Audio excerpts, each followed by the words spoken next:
नमस्कार। आज हम एक ऐसे आइडिया की कहानी में उतरेंगे जिसने हमारी पूरी दुनिया की इकोनॉमी को हमेशा के लिए बदल कर रख दिया।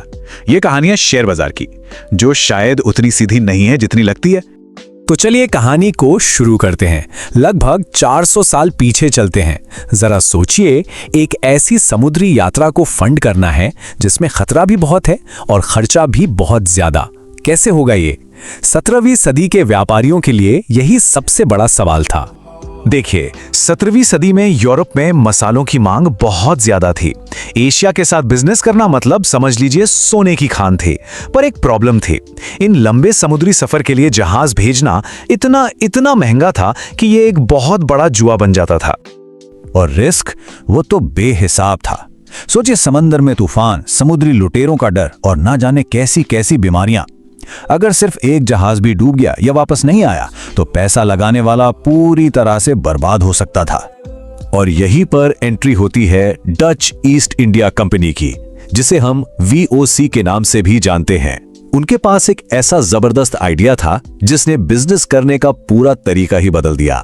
तो साल 1602 में VOC एक कमाल का हल लेकर आई। उन्होंने इस पूरी समस्या को 4 आसान स्टेप्स में सुलझा दिया। सबसे पहले दुनिया का पहला IPO जारी किया।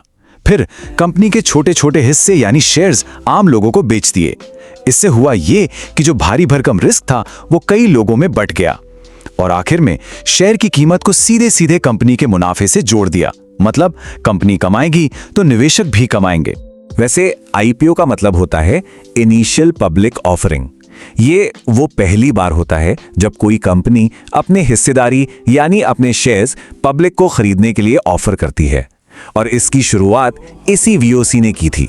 उनकी सोच बहुत सिंपल लेकिन पावरफुल थी। एक ही इंसान अपना सब कुछ दांव पर क्यों लगाए जब बहुत सारे लोग मिलके थोड़ा थोड़ा रिस्क उठा सकते हैं। बस इसी एक सवाल ने पूरा खेल बदल दिया। तो चलिए अब कहानी में आगे बढ़ते हैं और देखते हैं कि कैसे ये सिर्फ एक आइडिया ना रहकर एक पूरा का पूरा इंस्टीट्यूशन बन गया। साल था 1611। ये तारीख इतिहास में हमेशा के लिए दर्ज हो गई, क्योंकि इसी साल इस क्रांतिकारी आइडिया को एक ठोस शक्ल मिली। इसी साल जन्म हुआ एम्स्टर्डम स्टॉक एक्सचेंज का। इसे दुनिया का पहला मॉडर्न स्टॉक मार्केट माना जाता है। पहली बार शेयरों की खरीद बिक्री एक ऑर्गेनाइज्ड तरीके से शुरू हुई। लेकिन ये आइडिया सिर्फ एम्स्टर्डम तक ही नहीं रुका, ये पूरी दुनिया में फैला और समय के साथ बदलता गया। अब देखते हैं कि ये कहानी भारत तक कैसे पहुंची। ये टाइमलाइन देखिए। 1602 में VOC के IPO से शुरू हुआ सफर 1875 में बॉम्बे स्टॉक एक्सचेंज यानी BSC के बनने तक पहुंचा और फिर 1992 में नेशनल स्टॉक एक्सचेंज यानी NSE ने डिजिटल ट्रेडिंग की शुरुआत कर दी। और भारत में इस बाजार की कहानी तो और भी मजेदार है। सोचिए, 1850 के दशक में बंबई में सारे ब्रोकर्स एक बरगद के पेड़ के नीचे जमा होते थे और वहीं शेयरों की सौदेबाजी चलती थी। और अब 1992 में NSE ने आकर सब कुछ बदल दिया।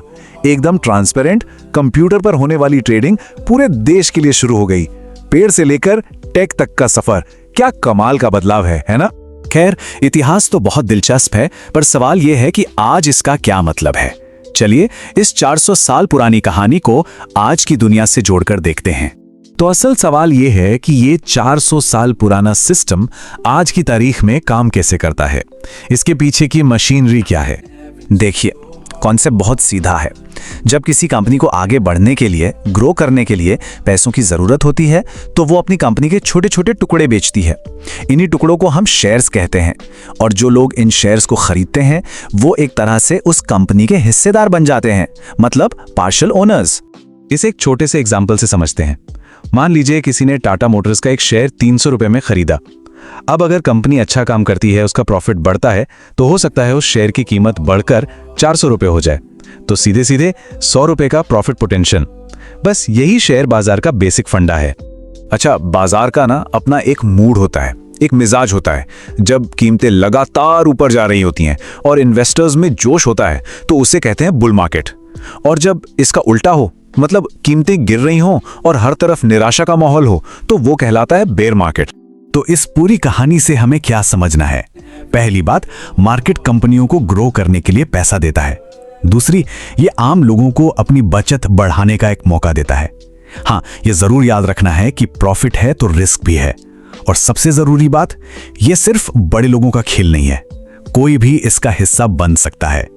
इस 400 साल पुराने आइडिया ने हमारी दुनिया बदल दी। अब सोचने वाली बात यह है कि अगला वो कौन सा आइडिया होगा जो इस दुनिया को फिर से बदले।